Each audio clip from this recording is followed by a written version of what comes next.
Assalamualaikum warahmatullahi wabarakatuh. Salam sejahtera bagi kita semua, Dewan Juri yang terhormat, dan para peserta LDBI yang saya banggakan, serta hadirin sekalian yang berbahagia. Pepatah mengatakan, tak kenal maka tak sayang maka tak cinta. Untuk itu, perkenalkan saya Sevi Herlina dari SMA Negeri 1 Balenda. Di sini saya sebagai pembicara pertama tim oposisi yang bertugas untuk memberikan sanggahan terhadap argumen yang disampaikan oleh tim lawan, menyampaikan bahasan umum, menyampaikan argumen, dan memberikan kesimpulan terhadap argumen yang saya sampaikan. Baik Dewan Juri sekalian, mosi kita hari ini adalah mengenai pejabat pemerintah dilarang menggunakan pengaruh media sosial atau influencer dalam mensosialisasikan kebijakannya. Di sini saya menyatakan sangat-sangat tidak setuju terhadap mosi kita hari ini dengan disertai oleh berbagai alasan. Namun sebelum saya menyatakan alasan dan argumen saya terhadap ketidaksetujuan saya pada mosi kali ini, di sini saya akan menyanggah argumen tim lawan yang menyatakan bahwa dengan adanya influencer akan membuat pemerintah kehilangan tanggung jawab untuk mensosialisasikan kebijakan kepada masyarakat. Dewan Juri sekalian, perlu kita ketahui bahwa dengan adanya pengaruh influencer dalam penyebaran kebijakan ke masyarakat, itu dapat diketahui bahwa pemerintah tersebut sudah jeli terhadap peluang yang diberikan, karena di zaman sekarang kebanyakan orang-orang mudah terbawa opini. Dengan adanya influencer ini yang memiliki kualitas dan kemampuan untuk mempromosikan, akan membuat banyak orang-orang tertarik terhadap kebijakan tersebut. Dan tadi telah disebutkan oleh tim lawan bahwa dengan adanya influencer ini akan menyebabkan penyebaran kebijakan dan menimbulkan banyaknya opini-opini yang membuat masyarakat kegiring. Namun perlu kita ketahui bahwa influencer ini memiliki peran untuk menggunakan penggiringan opini tersebut sebagai sarana untuk menyebarkan atau mempromosikan kebijakan pemerintah. Apa itu salah? Jelas tidak.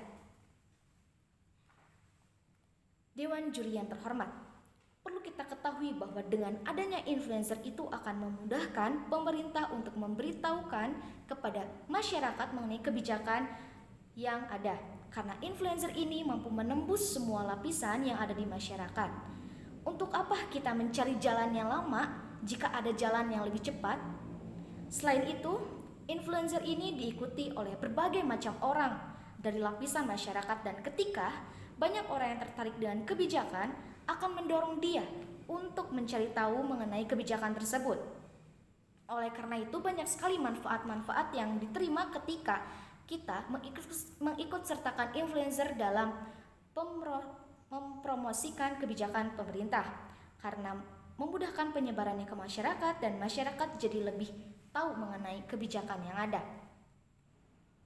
Lalu di sini saya akan menyampaikan dua buah argumen dari dua sudut pandang yang berbeda mengenai alasan saya tidak setuju terhadap mosi kita hari ini. Yang pertama adalah dari sudut pandang influencer. Mengapa influencer itu penting untuk kita ikut sertakan pada penyebaran kebijakan pemerintah? Yaitu karena influencer itu lebih dikenal oleh masyarakat dan memiliki pengikut yang banyak, sehingga dengan adanya influencer ini akan memudahkan pemerintah untuk menjangkau lapisan masyarakat yang tidak bisa dijangkau oleh pemerintah. Selain itu perlu kita tahu bahwa kepribadian masyarakat Indonesia itu berbeda-beda. Ada masyarakat yang ketika pemerintah menyampaikan kebijakannya, ia merasa dikekang dan merasa terpaksa untuk melakukan kebijakan tersebut atau untuk setuju terhadap kebijakan tersebut. Namun berbeda halnya ketika influencer ini mempromosikan kepada masyarakat, masyarakat malah jadi lebih senang dan mereka tidak merasa terbebani karena mereka sudah tahu dari influencer tersebut dan sudah tahu bagaimana sifat dari influencer tersebut. Dan mengapa influencer ini ketika diikut sertakan itu akan efektif terhadap penyebaran kebijakan pemerintah? Karena yang telah saya sebutkan tadi bahwa influencer ini dapat menembus lapisan masyarakat yang mungkin tidak dapat dijangkau oleh pemerintah, karena banyak masyarakat yang ketika pemerintah menyampaikan dia akan merasa terkekang.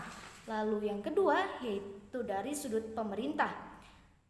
Dengan adanya influencer ini tidak membuat pemerintah kehilangan mengenai tanggung jawabnya untuk mensosialisasikan kebijakan kepada masyarakat.